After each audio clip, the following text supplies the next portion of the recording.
saudara. Kita akan lihat bersama pada ayat yang keempat sampai ayat yang keenam. Ayat 4 sampai ayat yang ke-6, sama-sama kita baca ayat-ayat ini. 1, 2, 3. Ketika Ratu negeri Seba melihat segala hikmat Salomo dan rumah yang telah didirikannya, makanan di mejanya, cara duduk pegawai-pegawainya, cara pelayan-pelayannya melayani dan berpakaian, minumannya dan korban bakaran yang biasa dipersembahkannya di rumah Tuhan, maka tercenganglah ratu itu, dan ia berkata kepada raja, benar juga kabar yang kudengar di negeri tentang engkau dan tentang hikmat. Saudara, kita melihat bagaimana apa yang dibuat, apa yang dilakukan, apa yang menjadi kebiasaan, apa yang dibangun, kebiasaan yang Salomo bangun ternyata menarik perhatian daripada seorang ratu, ya saudara, ratu Ethiopia, Ratu Seba. Dan kalau saudara melihat bagaimana keturunan Israel itu ada di Ethiopia juga, dan mereka sudah diungsikan, mereka sudah dimasukkan ke dalam warga negara Israel pada akhirnya. Tapi yang menarik buat saya adalah bagaimana ini juga, saudaraku, ya, yang juga harus menjadi perhatian kita, karena memang firman Tuhan sudah bilang sama kita bahwa kita adalah suratan-suratan yang terbuka. Ada amin, saudara? Kita adalah suratan-suratan yang terbuka, saudara. Dan ini juga yang ditampilkan oleh Salomo. Dia membuat sebuah penampilan cara hidup yang betul-betul tertata, gitu, saudara. Ya, sampai dari sinilah kemudian ini menarik perhatian banyak orang. Ini menjadi sebuah berita yang viral, saudara, kalau zaman sekarangnya. Ya, ini jadi berita yang menghebohkan seluruh dunia. Bagaimana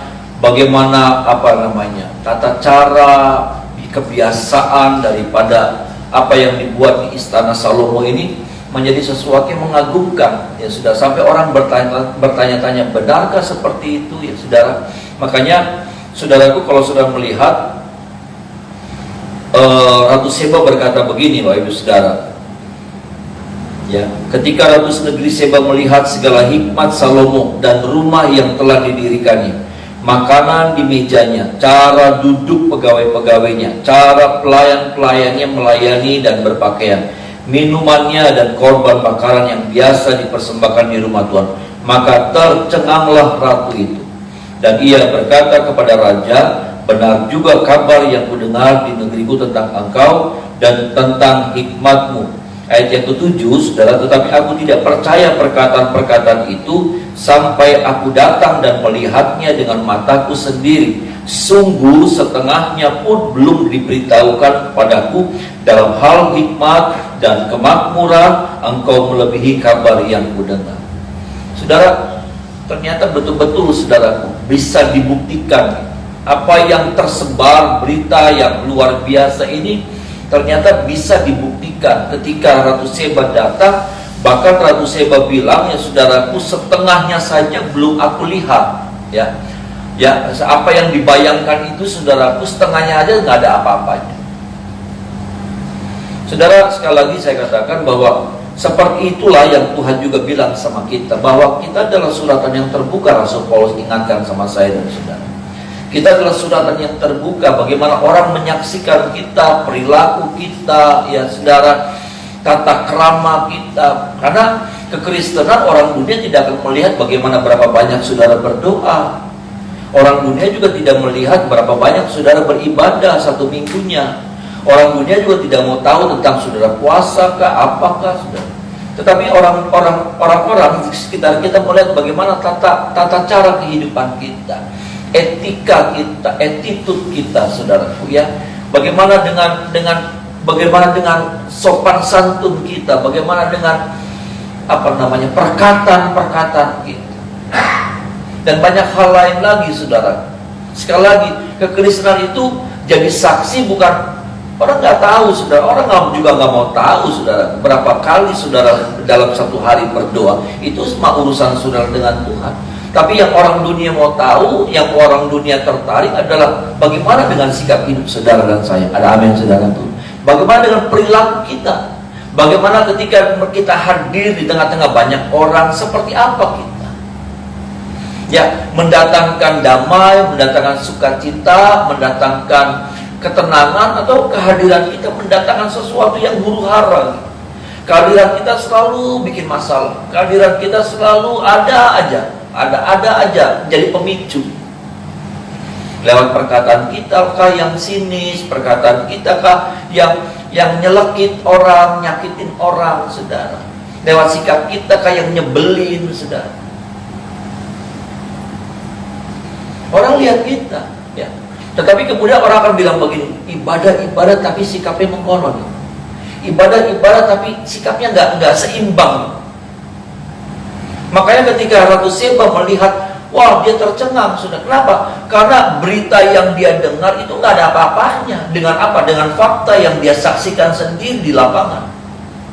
Hebat, sudah. Ya. Berita yang dia dengar itu sudah heboh sekali.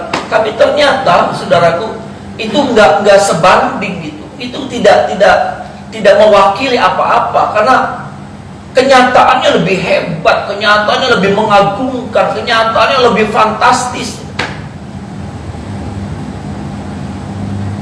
Ada orang kebalikannya. Waktu ngedengar saya, saudara, waktu ngedengar saya, aduh bagus. Tapi waktu orang melihat langsung, aduh mengecewakan banget.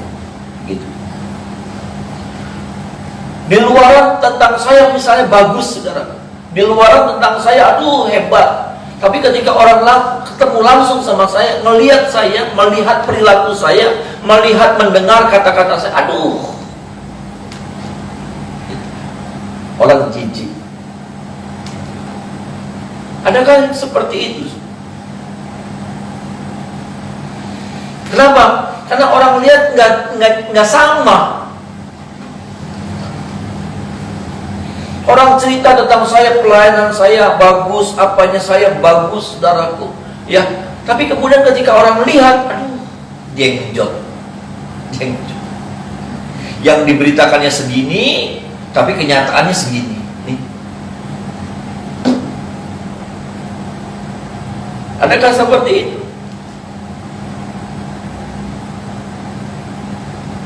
Orang sekali lagi, orang dunia, orang di sekitar kita nggak mau tahu tentang berapa banyak kita ibadah.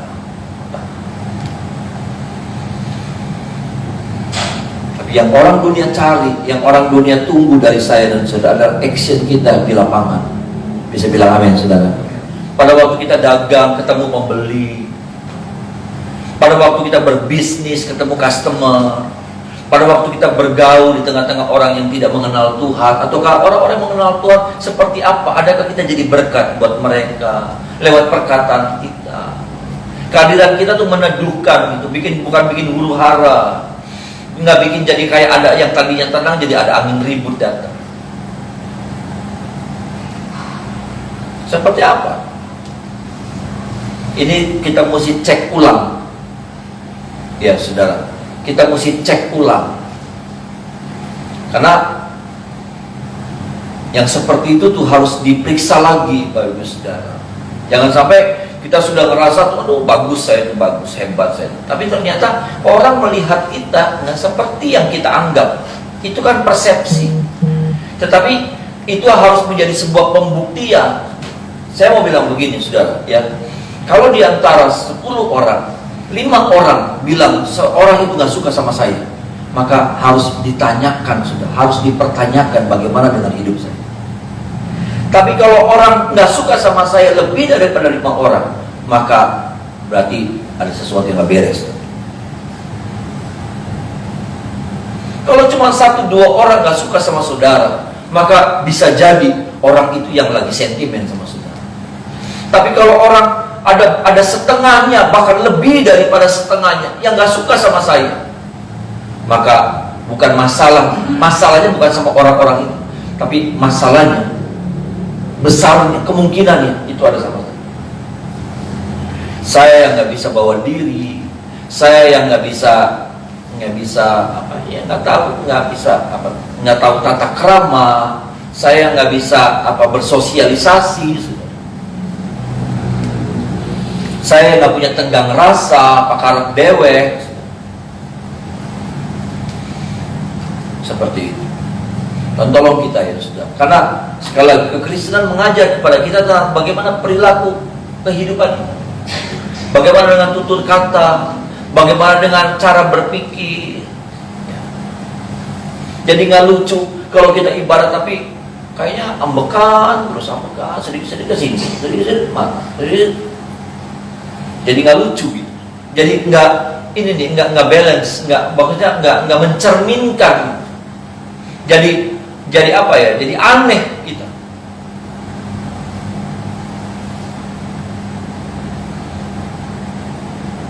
Nah, orang juga tidak mau tahu tentang saudara bisa berbahasa roh atau enggak. Ada orang-orang mau berbahasa, aduh, tapi kalau sudah di luar di lapangan, aduh, mengecewakan. Nipu ya tetap, segala sesuatunya ya tetap. Jadi apa? Saya kagum, saudara. Kenapa? Karena Ratu Seba, saudaraku, dia melihat secara objektif, saudara. Dia pengen buktiin, saudara. Orang kadang-kala kalau mau buktiin, saudara, itu lebih cenderungnya sentimen, sebetulnya. Lebih cenderungnya cari salah. Ya, kalau dia mau membuktikan, sebetulnya dia datang tuh pengen cari salahnya Salomo. Tapi nggak ketemu, saudara. Nggak ketemu. Orang dunia juga maaf, saudara. Orang dunia juga seringkali cari salahnya kita, cari kurangnya kita. Korek. Gimana caranya supaya sampai nggak ketemu gitu? Ada amin, saudara. Sampai orang nggak ketemu. Bahkan ketika dia melihat, dia bilang seperti ini, ya saudara, aku tidak percaya perkataan-perkataan itu sampai aku datang dan melihatnya dengan mataku sendiri. Sungguh setengahnya pun belum diberitahukan kepadaku. Dalam hal hikmat dan kemakmuran engkau melebihi kabar yang benar.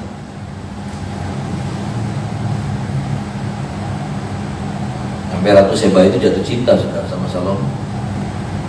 Karena dia melihat ada satu sosok yang luar biasa. Tolong kita ya saudara, ya. Sikap yang seperti ini yang kita harus bangun hari-hari. Sikap yang seperti ini yang harus kita koreksi lagi, periksa lagi, ada nggak dalam diri kita. Atau mungkin kita cuma gegayaan, jago di gereja, jago di ibadah, tapi kalah kita, pecundang kita waktu kita ada di lapangan, waktu ada dalam kehidupan sehari-hari kita pecundang. Mulut kita nggak dijaga, emosi kita nggak dijaga, semuanya jadi nggak bertentangan gitu dengan apa yang kita bangun secara rohani. Nggak mencerminkan kekristenan kita.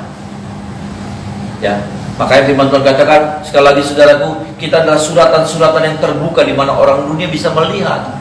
Ya, orang dunia bisa membaca apa isinya. Apa isinya? Bukan kita buka, memang sudah terbuka. Kenapa? Kapan itu terbukanya? Waktu kita di luar sana. Waktu kita keluar dari gereja, saudara, waktu kita ada di rumah, itu kita seperti surat yang terbuka, nggak ada amplop lagi dan udah nggak ada lipetan lagi, terbuka. Orang bisa lihat, keluarga kita bisa lihat, istri, suami bisa lihat, anak-anak bisa lihat kayak apa sih? Yang namanya mami ke gereja tiap pagi, papi tiap ke gereja tiap pagi, ada perubahan nggak? Ada sesuatu yang berubah nggak? Ada sesuatu yang muncul nggak yang positif? Ada sesuatu yang hebat nggak yang kemudian terwujud gitu? Mereka lihat beda. Sampai orang kemudian keluarga kita bilang, iya ya, beda ya mami sekarang. Maaf, kalau itu nggak pernah ada ungkapan, nggak pernah ada pernyataan seperti itu, saudara, jangan ditanya, mami pribadi, makanya nok pribadi mami ajar berdiri di saudara, takut wedi, mami baik, tambah tambah waras ya, maksudnya udah nggak edan lagi saudara, udah mendingan. Tapi bagaimana waktu orang lihat, lalu ada sebuah ungkapan gitu, pernyataan bedanya. Ini PR besar termasuk saya, saudara. Karena seringkali kita jago pelayanan, saya jago, tapi waktu di lapangan, waktu dalam kehidupan sehari-hari, jago nyampein firman, tapi waktu di lapangan, aduh, kayak kita kayak gelas kristal, ya, kayak gelas kristal yang sedikit nggak bisa salah sedikit, peruk, hancurnya berkeping-keping.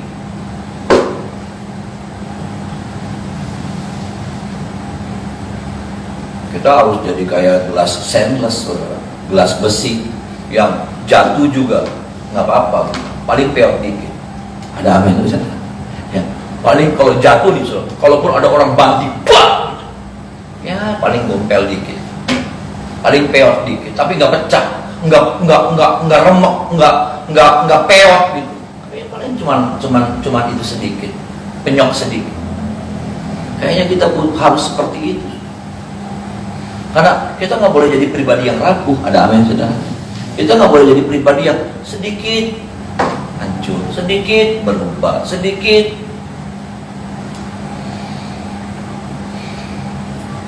Sedangkan kehidupan kita menghadapi yang namanya tantangan, ujian, penderitaan, api, saudaraku, saudara, sikap-sikap yang bagaimana kita harus kuat. Tapi bagaimana jadinya kalau kehidupan kita bangga dengan kehidupan gelas kristal? Ya, kehidupan bagus, hebat, enak dinikmati, enak dilihat, bisa dipakai, bisa. Tapi jangan kesalah ya. Ada orang, saya mau melayani, Pak Gem, saya mau melayani, tapi jangan ada orang bikin saya kesinggung ya, Pak Gem. Nggak bisa. Ketika apalagi kalau sudah masuk dalam sebuah pelayanan, waduh, di dunia pelayanan itu, saudara, kadang-kadang mengerikan. Kenapa? Disitulah gesekan, disitulah ada kata-kata yang bagaimana, disitu banyak.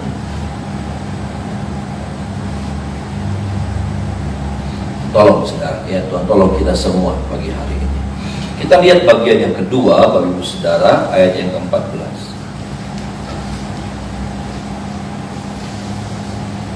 Ayat 14, saudara, sama-sama kita baca ayat ini. 1, 2, 3. Adapun emas yang dibawa kepada Salomo dalam 1 tahun ialah seberat 666 talenta. Saudara, saya atau mungkin juga saudara kadang-kala bertanya-tanya, kenapa ya? Kenapa ada orang yang semakin diberkati semakin lupa sama Tuhan? Ada orang yang semakin diberkati jadi tadinya sungguh-sungguh, ya. Bukan saudara semakin diberkati, saudara semakin cinta Tuhan. Ada amin, saudara. Ini kadang-kadang jadi pertanyaan saya. Mungkin juga itu jadi pertanyaan saudara. Kenapa ya itu orang dulu saya tahu, mungkin saudara bilang begitu. Dulu saya tahu hidupnya susah, menderita. Sekarang diberkati, jadi lupa sama Tuhan. Waktu lagi susah, aduh, kayaknya setia bisa malah ngajak-ngajakin orang ke gereja, ngajak-ngajakin orang untuk ketemu Tuhan. Tapi pas diberkati, jadi berubah, ya, jadi berubah 180 derajat. Jadi lupa Tuhan, jadi nggak tertarik sama Tuhan, hasratnya, aduh, diajak juga, aduh, males, malah marah kadang-kadang. Apa sih, saudara? Dan mungkin juga saya, mungkin juga saudara, sama. Yang seperti ini kadang-kala menyerang semua orang, termasuk saya, termasuk saudara. Kenapa? Waktu kita diangkat dulu kayaknya, waktu kita belum punya apa-apa, kayaknya tuh, aduh, nggak usah dipaksa gitu. Kita mencari Tuhan dengan kesungguhan, kita mencari Tuhan dengan apa, saudaraku, dengan niat yang tulus, dengan tidak usah didorong-dorong, saudara. Ya.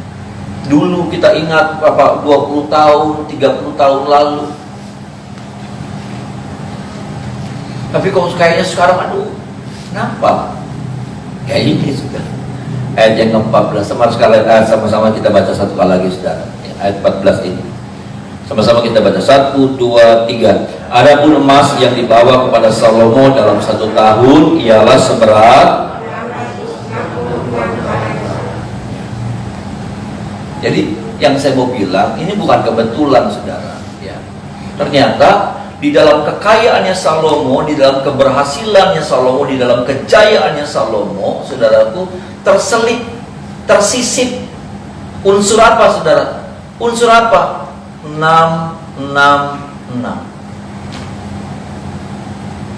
Apa itu 666? 666 itu roh pemurtadan. Roh apa namanya? Ya roh yang kemudian yang tadinya kenal Tuhan jadi berbalik sama Tuhan. Sama. Kalau saudara melihat roh ini masuk menyusup pelan tapi pasti dalam dirinya Salomo. Roh kekayaan ini di dalam kekayaan itu ada roh spirit ini 666. Jadi saudara bisa bayangkan satu sisi saya berdoa, Tuhan berkati saya, pelayanan saya diberkati oleh Tuhan. Tuhan berkati saya. Tahukah saudara, di dalam berkat itu ikut saudara, bukannya dari Tuhan, tapi dia menyusup. Roh ini menyusup. Menyusup lewat apa? Lewat berkat yang saya terima dari Tuhan. Apa itu? Roh apa itu? Roh 666. Sama ketika saudara juga berdoa, Tuhan berkati usaha saya, pekerjaan saya, bisnis saya, Tuhan. Hati-hati. Karena ketika Tuhan memberkati itu, saudara, dia bisa jadi penumpang gelap di dalam berkat itu. Dia bisa dompleng di dalam berkat yang Tuhan kirimkan kepada Bapak Ibu Saudara. Apa itu? Roh 666. Roh pemurtadan. Roh tidak setia kepada Tuhan. Itu roh 66. Karena 66 antikris itu bukan orang yang tidak kenal Tuhan. Itu orang-orang yang muncul dari bait Allah. Kalau saudara melihat itu muncul dari bait Allah, nanti dia akan bertahta di bait Allah Yerusalem itu, saudara. Jadi tahtanya artinya apa? Tadinya ada keterikatan dia dengan rumah Tuhan. Tapi kemudian apa? Ketidaksetiaan itu muncul. Pemberontakan itu muncul. Pengkhianatan itu muncul kepada Tuhan.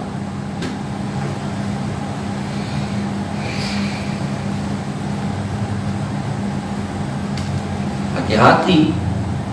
Hati-hati buat siapa? Hati-hati buat saya. Hati-hati buat saudara. Hati-hati buat setiap kita. Ada amin, saudara. Hati-hati buat setiap kita. Kenapa? Karena di dalam berkat itu, waktu saya terima berkat itu, selalu ada unsur itu. Semakin besar, semakin kuat roh itu, dompleng, menyusup di dalam berkat.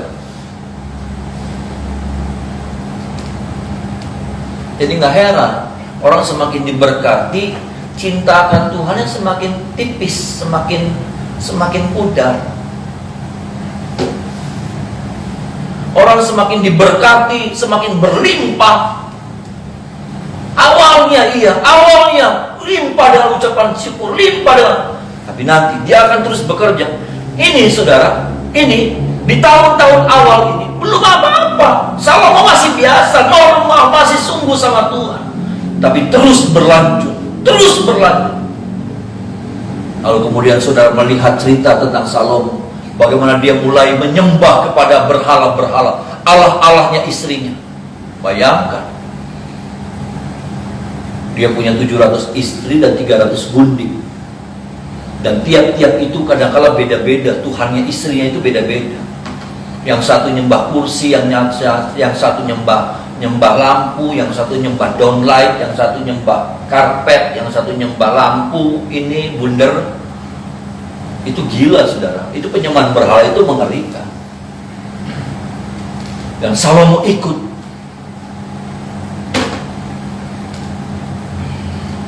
Salomo terpikat dengan Allah-allahnya orang istri-istrinya. Dia meninggalkan Tuhan yang benar, Tuhan yang jadi sumber hidup. Ringan. Siapa Salomo? 2 kali Tuhan menampilkan pribadinya kepada Salomo. Saya nggak tahu apakah lewat mimpi, apakah nyata, saya nggak tahu. Musa, kalau dia lihat Tuhan, dia lihat punggungnya Tuhan. Dia suka dengar suaranya Tuhan, tapi lihat muka Tuhan dia nggak pernah. Salomo, dia lihat mukanya Tuhan. Saya nggak ngerti, mungkin saya salah ya saudara. Ya. Tapi dia bilang, Tuhan sendiri yang bilang, aku menampakkan wajah.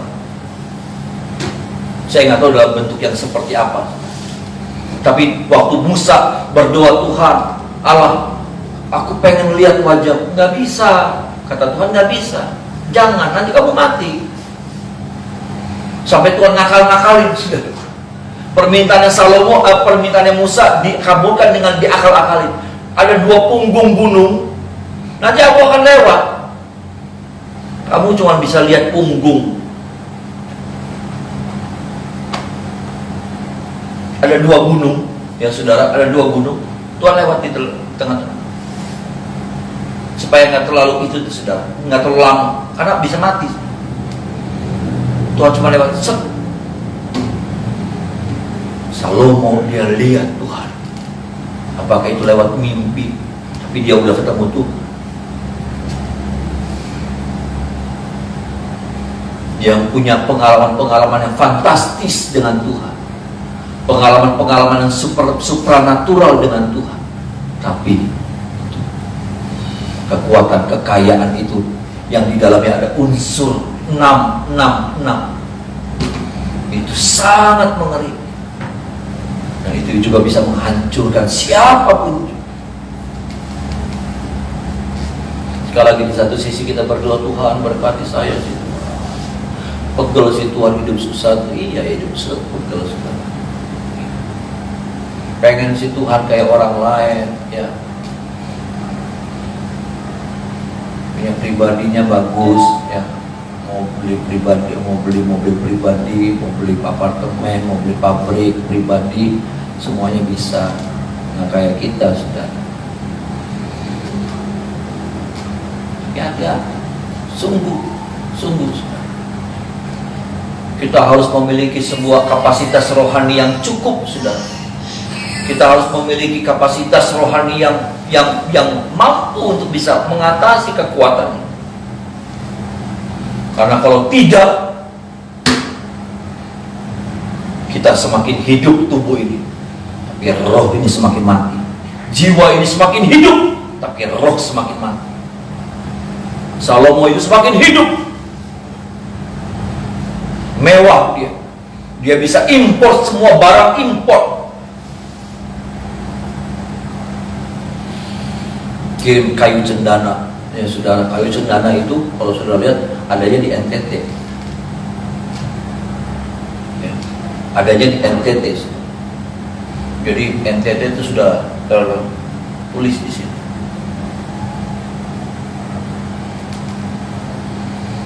Kayu yang mahal, yang susah dicarinya sekarang. Saudara, ini yang kita lihat. Saya tidak bilang jangan jadi orang kaya, saudara. Jangan, tidak. Jadilah orang yang kaya yang takut akan Tuhan. Ada amin. Jadilah orang yang kaya yang tetap cinta sama Tuhan.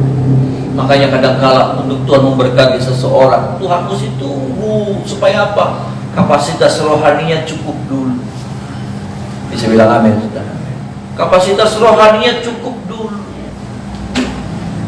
Kekuatan beban menahan kekayaan itu tuh harus cukup dulu nih. Ininya nih. Kita kadang-kala pengen instan, Tuhan berkati saya. Doa itu 1 minggu, 5 minggu, 1 tahun, saudara. Kita pengen supaya dikabulkan. Ini nih saudara, beban di atas ini nih nggak gampang.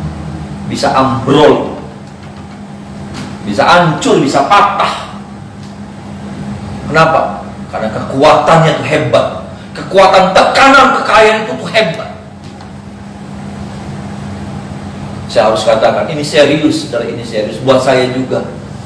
Kekayaan nggak bisa bilang begini, oh Pak Gem mah beda sih rohani. Enggak, saudara, sama aja, mengerikan. Kalau tidak hati-hati, mengerikan. Saudara, jangan saudara bilang, oh Pak Gem enggak, mengerikan, bahkan lebih mengerikan.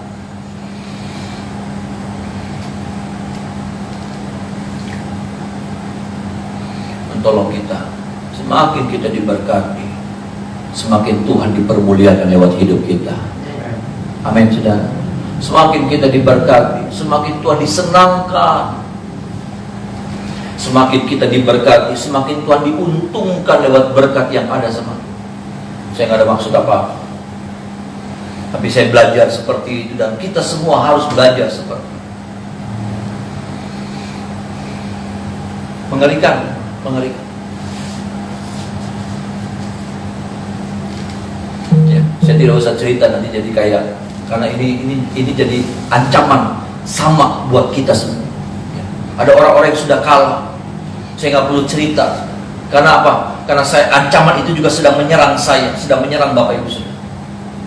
Kalau kita tidak hati-hati, makanya apa? Ada orang yang ayo cuma ngumpulin berkat, cuma cari berkat, hancur.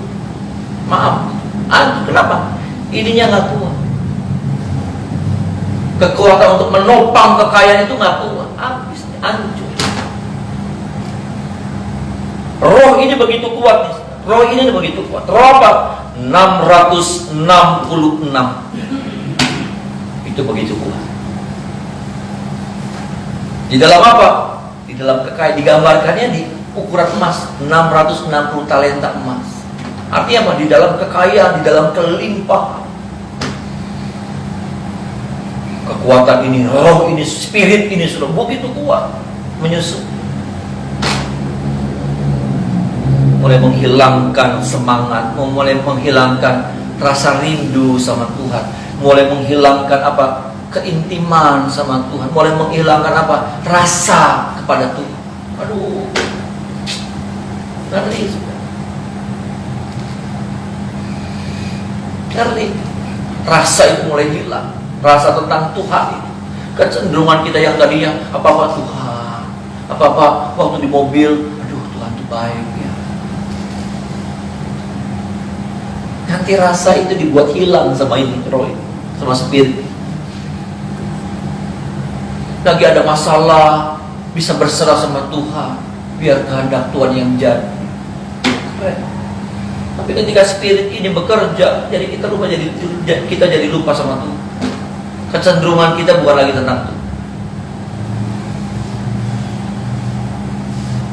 Masih doa sih, doa formalitas. Tuhan, udah malam mau bobo, Tuhan jaga, amin.